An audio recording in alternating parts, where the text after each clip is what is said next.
नमस्कार। आज बात करेंगे आज के कथित भगत सिंह की राजनीति पर।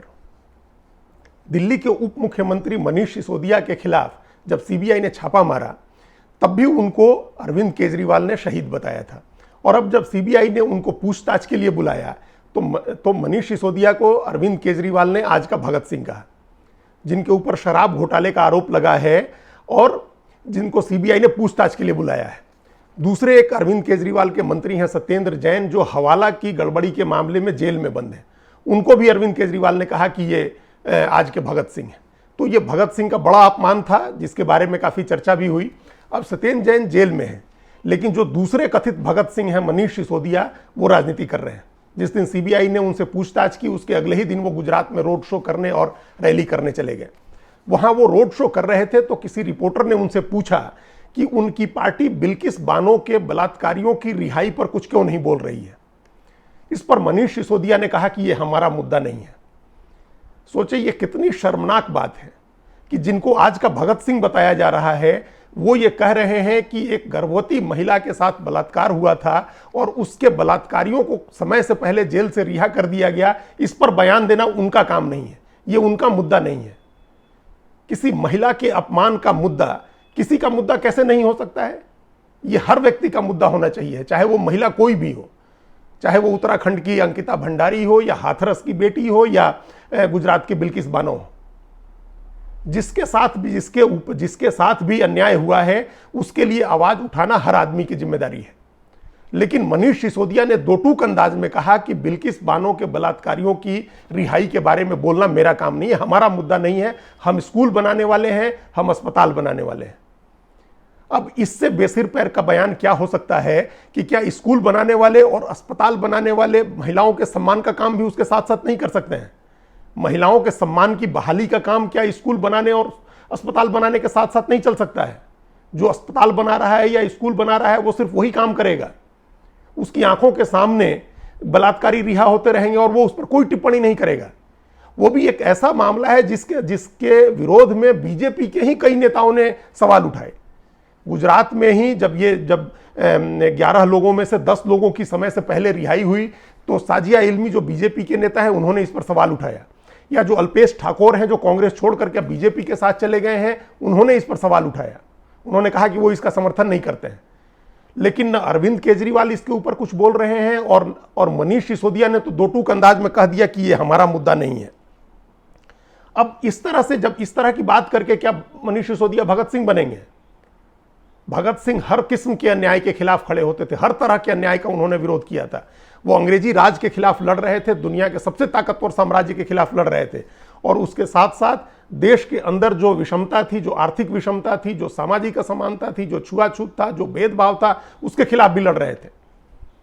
23 साल की उम्र में उन्होंने जो ज्ञान अर्जित किया था, जो देश के बारे में उनकी समझ बनी थी, जितना उन्होंने अध्ययन किया था, उनके विचारों में जैसी गहराई थी, वो उस समय के उनके समकालीन किसी महान क्रांतिकारी और शहीद में भी नहीं थी। और उनसे तुलना कर दी अरविंद केजरीवाल ने मनीष सिसोदिया और सत्येंद्र जैन जैसे लोगों की, जिनके ऊपर भ्रष्टाचार के आरोप लगे। और वो भगत सिंह जब खड़े होते हैं और एक महिला के सम्मान के बारे में उनसे पूछा जाता है तो वो भगत सिंह, वो कथित भगत सिंह कहते हैं कि ये हमारा मुद्दा नहीं है।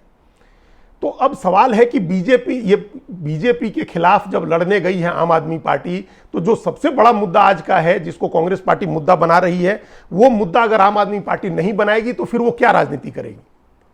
ये बड़ा सवाल है।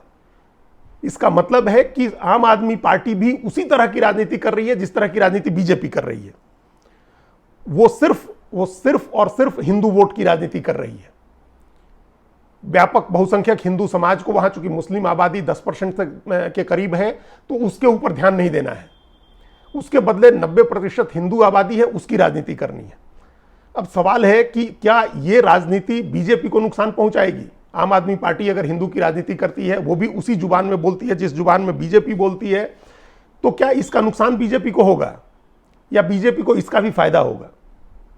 अब इसके बारे में दोनों बातें कही जा सकती हैं, लेकिन असलियत यह है कि आम आदमी पार्टी उस नाराज हिंदू वोट को अपनी तरफ कर सकती है जो बीजेपी के साथ नहीं जाना चाह रहा है।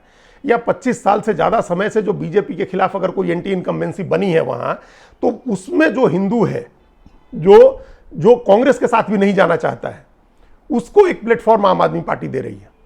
जो लिबरल हिंदू है, लेकिन कांग्रेस उसको पसंद नहीं है, उस लिबरल हिंदू को जो बिल्किस बानो मामले को लेकर के या दूसरे किसी भी मामले को लेकर के बीजेपी से नाराज होगा, उसको आम आदमी पार्टी का प्लेटफॉर्म मिलेगा। तो अगर आम आदमी पार्टी नहीं रहती तो ये जो लिबरल हिंदू वोट था या बीजेपी से एंटी इनकम्बेंसी की वजह से नाराज हिंदू वोट था, वो कांग्रेस की ओर जाता। लेकिन अब वो वोट जाएगा आम आदमी पार्टी की तरफ। आम आदमी पार्टी इसी की राजनीति कर रही है। तो बावजूद इसके कि वो हिंदू वोटों की राजनीति कर रही है, बीजेपी को नुकसान नहीं पहुंचाएगी, क्योंकि जो बीजेपी का कोर वोट है, जो कट्टर हिंदू वोट है, जिसके लिए एक प्रेग्नेंट महिला के साथ बलात्कार करने और उसकी 3 साल की बच्ची को पटक पटक के मार देने वाले भी हीरो हैं। जब वो 10 लोग समय से पहले जेल से रिहा हुए तो उनको फूल माला पहना करके उनका स्वागत किया गया और मिठाई बांटी गई। सो आम आदमी पार्टी भले हिंदू वोटों की राजनीति कर रही है और बीजेपी के जो मुद्दे हैं उन्हीं मुद्दों पर वो आगे बढ़ रही है। बीजेपी का भले विरोध कर रही है, लेकिन उसकी राजनीति का तरीका, उसके राजनीति का एजेंडा भी वही है जो बीजेपी का है। तो इससे बहुत सारे लोग, ये बहुत एक सेकुलर जो और एक इंडिपेंडेंट मीडिया की बात करने वाले जो लोग हैं, उसमें काफ़ी लोग सोशल मीडिया में ऐसे हैं जो ये उम्मीद कर रहे हैं कि आम आदमी पार्टी बीजेपी का वोट काट लेगी, हिंदू वोट काट लेगी। लेकिन ऐसा नहीं होगा। आम आदमी पार्टी को बीजेपी विरोधी वोट है, जो सत्ता विरोधी वोट है, जो 5 बार लगातार चुनाव जीतने वाली पार्टी के खिलाफ होना चाहिए, वो जो सत्ता विरोधी वोट है, एंटी इनकम्बेंसी का वोट है, जो कांग्रेस पार्टी को जाता, वही वोट आम आदमी पार्टी काटेगी।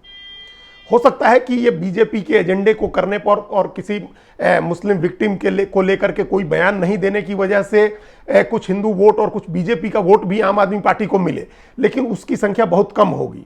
उसके बरक्स ज़्यादा वोट जो होगा वो एंटी एस्टेब्लिशमेंट का वोट होगा, जो कांग्रेस पार्टी को जाता।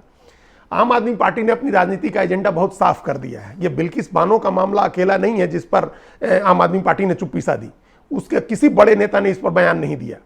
15 अगस्त को 10 दोषियों को, जिनको सुप्रीम कोर्ट तक से दोषी ठहराया जा चुका है, उनको समय से पहले रिहा किया गया। उसमें 2 लोगों के बारे में ऐसी खबर भी आई है कि जब वो पैरोल पर निकले थे तब भी उन्होंने महिलाओं के साथ बदसलूकी की थी और उसका अलग मुकदमा हुआ है। तो ऐसे लोगों की रिहाई पर उन लोगों ने चुप्पी साधे रखी। अरविंद केजरीवाल ने कुछ कहा और मनीष सिसोदिया का मैंने पहले आपको बताया कि उन्होंने कह दिया कि ये हमारा मुद्दा नहीं है। तो ये एकमात्र मुद्दा नहीं है। दोनों, इनका कैसा दोहरा रवैया है महिलाओं के सम्मान को लेकर कि वो इस बात से समझिए कि अभी गाजियाबाद में एक महिला के साथ बलात्कार होने की खबर आई और दिल्ली की महिला आयोग की जो अध्यक्ष है स्वाति मालीवाल ने तत्काल वहां एक चिट्ठी लिखी, पुलिस को कटघरे में खड़ा किया, बयानबाजी की। लेकिन स्वाति मालीवाल के मुंह से भी बिल्किस बानो के समर्थन में एक लाइन नहीं निकला है। तो ये न हाथरस के बारे में बोला है, न अंकिता भंडारी के मामले में कुछ बोला है, और बहुत पहले जब संशोधित नागरिकता कानून को लेकर के शाहीन बाग के आंदोलन हो रहे थे तब भी अरविंद केजरीवाल ने उसके बारे में कुछ नहीं बोला था। तो अरविंद केजरीवाल की राजनीति स्पष्ट है। आज के जो कथित भगत सिंह हैं उनकी राजनीति भी स्पष्ट है। वो अन्याय में भी सवाल बड़े चुनिंदा तरीके से उठाएंगे। हर व्यक्ति जिसके खिलाफ अन्याय हो रहा है उसके खिलाफ नहीं खड़े होंगे। जहां राजनीतिक फायदा होना होगा वही मुद्दा उठाएंगे। गुजरात में भी आम आदमी पार्टी यही काम कर रही है। बड़े चुनिंदा तरीके से उसके नेता बयान दे रहे हैं, राजनीति कर रहे हैं, और उनको लग रहा है कि महिलाओं को 1000 रुपया महीना देने की बात हमने कर दी तो अब महिलाएं हमको वोट करेंगी। अगर ये सोच है तो ये बहुत एक तो बहुत घटिया सोच है, लेकिन ये एक बड़ी गलतफहमी भी है। महिलाओं के लिए उनके सम्मान का मामला, उनके आत्मसम्मान का मामला, उनकी सुरक्षा का मामला सबसे बड़ा मामला है। और इस मामले में अरविंद केजरीवाल और मनीष सिसोदिया का जो रवैया दिखा है वो उनको चुनाव नुकसान कराने वाला भी हो सकता है।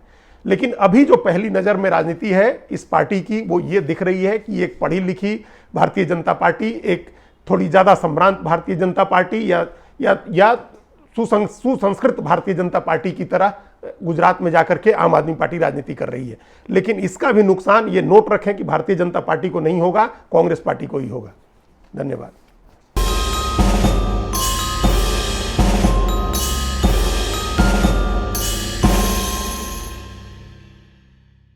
कृपया हमारे चैनल के साथ जुड़िए, लाइक कीजिए, सब्सक्राइब कीजिए, बेल आइकॉन जरूर दबाइए।